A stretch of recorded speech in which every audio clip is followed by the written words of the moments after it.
Hey guys, so today we are talking about managing your time, really learning to manage your time so that you can create more with less time. Yes, it is absolutely possible to create more with less time invested. And yet so many people come into business feeling as though the only way to succeed is to work more hours, to put in more hustle, to put in more grind, to just do more. And as you know, what that does is it creates a feeling of chronic stress and tension in your body because eventually we can't do more, right? And even if we can do more, it will often lead to a feeling of burnout and overwhelm. And so that sense of tension in your body then tells your mind from your body, your body's communicating with your mind,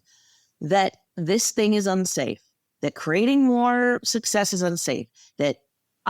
scaling up your income is unsafe, that generating more money is unsafe, that putting out offers is unsafe, that working in your business is unsafe because it feels like it's going to be overwhelming because you've convinced yourself that you do not have enough time and that the only way to make more money is to sacrifice your time, which means sacrificing your freedom.